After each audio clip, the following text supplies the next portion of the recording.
الوقت اللي كنشوفوا حمزه الفريق في غرفه الفار، ياسين قبه وحسن الرحماني، هذوما الاسماء اللي غتكون المساعده للحكم الساحه. على جانب من جماهير ديال فريق اتحاد طنجه، ايضا غادي نستمتعوا بالازيج ديالها في هذه المواجهه، واللي نتمناو على ان تكون مقابله شيقه ايضا على مستوى رقعه الملعب. لمن ينضم بنا الينا ويتابع معنا هذه المقابله، يعلن الحكم عبد الرحيم راخيز عن طريقه هذا اللقاء.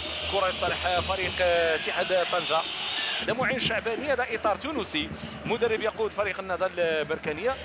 من المتوقع ان نشوفوها في هذا اليوم. التغطيه الدفاعيه فريق النهضه البركانيه في عبد الحق عسال، كينضاف اليه اللاعب عادل التحيف. من الجهه اليمنى كنشوف ايضا الدور ديال بن عوت، ومن الجهه اليسرى كيبان اللاعب مساوي. هذا اللاعب البرازيلي سانتوس، كره ممتازه ميري، تمريره تصويبه ولكن الى خارج الخط الخلفي للملعب. اول محاوله في اللقاء، التمريره ديال سانتوس كانت جيده. هذا يوسف ميري، اللاعب اللي عرف كيفاش انه يوقف الكره ديالو ببراعه وعرف كيفاش يتعامل معها ايضا بشكل ممتاز. لاحظوا طريقه ايقاف الكره بالصدر ثم بعد ذلك تصويبها، ولكن مشات بعيده تماما. تلعب هذه الكره في اتجاه لاعب هيثم منعوت. خديجه كلمات محمد السادسه كره القدم، واحد من اللاعبين اللي كان المسار ديالهم ايضا وفقت فريق اتحاد توالقه. الوقت اللي كنشوفوا تمريره جيده جدا لفريق اتحاد طنجه، الجهه اليسرى محاوله تصويبه فوق المرمى بسنتيمترات قليله لجواد غبره على الصوره. حاول انه يصوب، حاول انه يقوم برده الفعل. صوب يوسف ميري سابقا، غبره الان جواد يرد بالمثل. تماس ينفذ بسرعه، تعود من ياسين بحيري. منعوت يستلم هذه الكره، ينطلق منعوت يختارها تمريره الجهه اليمنى، والكره من جانب سانتوس.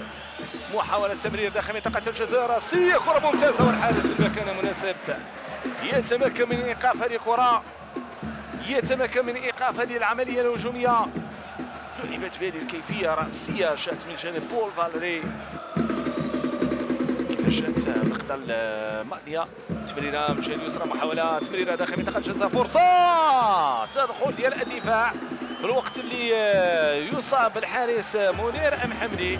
نتمنى ما تكونش اصابه مؤثره. اذا الكره مباشره في تبس عبد الرحيم راخيز كيتابع على ان هناك سقوط داخل منطقه الجزاء. جواد غبره دخل في شنآن بينه وبين الحارس منير محمدي. نشوفوا هنا اللقطه بالضبط شنو وقع. تمريره عرضيه جانبيه جات من الجهه اليسرى، هنا شكلات الخطوره، وهنا جواد غبره كان في وضعيه مثاليه للتسجيل. سي دي بي تحيف، تبادل الكرات جيد بين عناصر فريق نهضه بركان، ولكن واش دفاعي رهيب لفريق اتحاد طنجه. حيري حاول مره تطمات احد اللاعبين، حيري يرفع كره مره ثانيه، تغطيه علي حراق. جواد غبره يحاول ينطلق، هناك مخالفه وماذا هناك. الحكم يعلن على نهايه احداث الشوط الاول بنتيجه معروفه 0-0. إذن لكل من يلتحق بنا في هذه اللحظات غادي نتابعوا الانطلاقه الخاصه بالشوط الثاني بين فريق النهضه البركانيه وفريق اتحاد طنجه، وكل طرف يريد ان يدافع عن حقه، عن امكانيه الفوز والانتصار بثلاث نقاط كامله. في هذه اللحظات تعطى انطلاقه الشوط الثاني. ياسين بحيري ينطلق كره في الخط الوسط، ما كيتمكنش من القيام بالتمرير بشكل جيد، كان السقوط ديالو على رقعه الملعب. المحاوله من جانب فريق اتحاد طنجه، علي حراق يحاول يمر علي حراق امامه جوج لاعبين، وبعد ذلك كتضيع الكره الى خارج الخط الجانبي للملعب. جيده غفور، كره ممتازه، محاوله داخل منطقه الجزاء، هنا تغطيه من جانب الدفاع. تمريره عن حميد معالي،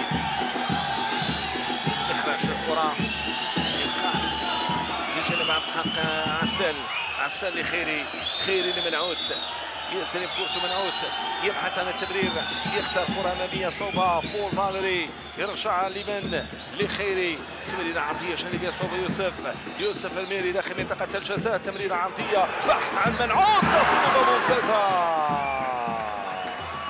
وكان بالامكان الاستفاده منها. كان بالامكان الاستفاده منها هيثم المنعوت. لاعب هذه الكره الثانيه كان بامكانه ان يضعف الشباك، لكن بورتو اعتلت العارضه الافقيه ببعض السنتيمترات. اعتبرت من ابرز المحاولات في الشوط الثاني. لماذا؟ لانه كان بالامكان الاستفاده منها، ولحسن حظ فريق اتحاد طنجة ان الكره لعبت بهذه الكيفيه وبهذا الاسلوب. شوف هنا كيف كان اسلوب اللعب، طريقه اللعب ومحاولات فريق النهضه البركاني. يرجع مساوي، الكره ديالو مع يوسميري. يوسف مرر لسانتوس غير من مكانه، كره لميري صوب ولكن مباشره الى خارج الخط الجانبي للملعب او الخلفي للملعب. نعم، ضربه مرمى. ميري يبحث عن الحلول بذكريات غزالة سوس.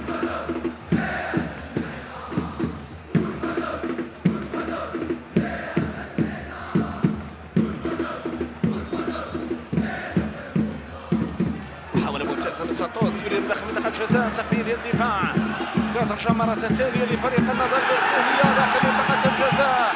احتجاج على أنه هناك لمسة يد داخل منطقة الجزاء. سنتابع كيف سيكون الحل. احتجاج صوب الحاكم عبد الرحيم الرخيص، لكن القرار سيكون من غرفة الفار. ماذا حدث بالضبط؟ تمرير داخل منطقة الجزاء، هنا كان التعامل مع هذه الكرة وبعد ذلك التدخل بهذه الكيفية. سعود هل دخل لمرحلة الاختبار الصعب؟ شوفوا هنا الكيفية، تمريرة دخول داخل منطقة الجزاء، كيان يلعبها بالراس، ثم بعد ذلك بول فاليري التمريرة ديالو. محاولة ديال فريق النظرية ديال بركانية من الجهة اليمنى. الآن انطلاقة كتمشي سريعة من الجهة اليمنى، كيحاولوا انهم يبحثوا عن الحلول داخل منطقة الجزاء لتمريرة عرضية. فرصة بول فاليري كان بإمكانه أن يضع الكرة في الشباك. من المحاولات الخطيرة التي نسجلها في هذا اللقاء، من الفرص الضائعة التي نسجلها في هذا الشوط الثاني تحديدا. كرة جانبية عرضية رأسية، بول فاليري لعب الكرة ديالو بهذه الكيفية، منعوت هو اللي رفع الكرة ومباشرة إلى خارج الخط الخلفي. كياني تمرير ديالو صحيحة، كتمشي خط الوسط، الانطلاقة ديال حمزة الوسطي. حمزة مرة ثانية كيحاول أنه يحافظ على الكرة ديالو الكياني الوسطي غينطلق بالكرة من الجهة اليمنى، تمرير عرضية داخل منطقة الجزاء. فرصة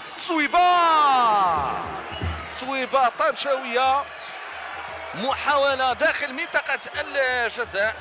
المصوب هو محمد مجاهد اللي كان قريب من التعامل مع هذه الكرة بالشكل الأفضل وبالطريقة المثلى. تحضير بهذه الكيفية داخل منطقة الجزاء، لكن إلى خارج الخط الخلفي. ضربة مرمى بدر الدين بن عاشور، سقوطه على أرضية الملعب بعد الثواني بعد الدقائق. نشوفوا هنا الإعادة. يوسف ميري صوب بقوة، الحارس في المكان المناسب يتمكن من إيقاف هذه الكرة.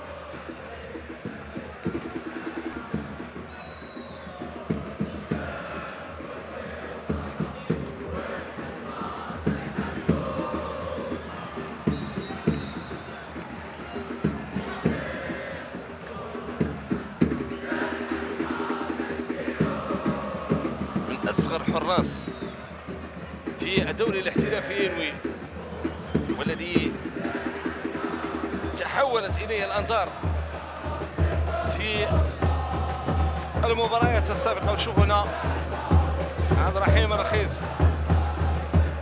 حوار مع الحارس بدر الدين بن عاشور. ماذا هناك؟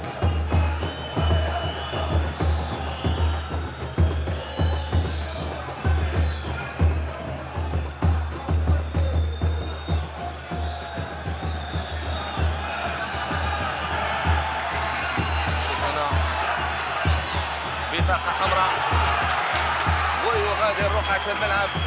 عبد الرحيم الرخيص يظهر على أنه كان صارما. كرة ممتازة مرت بالمحاذاة من القائم الأيمن للحارس ريان أزواق. شوف هنا كيفية كيف صوبت كيف مرت بهذه الطريقه.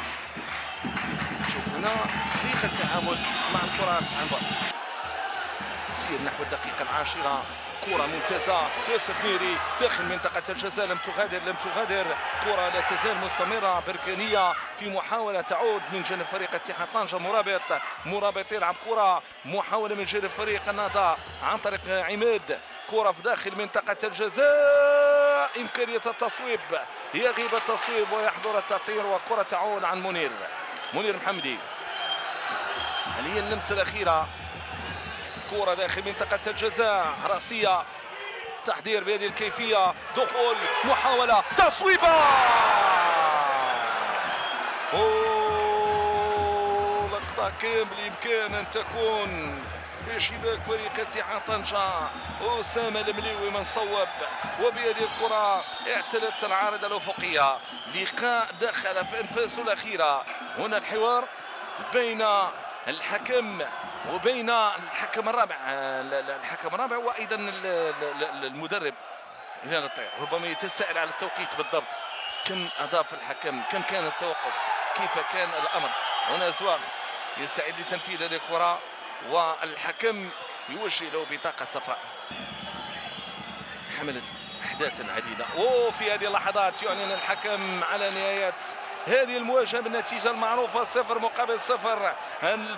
الفريق اتحاد طنجة يخرج من هذه المباراه متعادلا لا منهزم حتى الان في الدوري الاحترافي، ينوي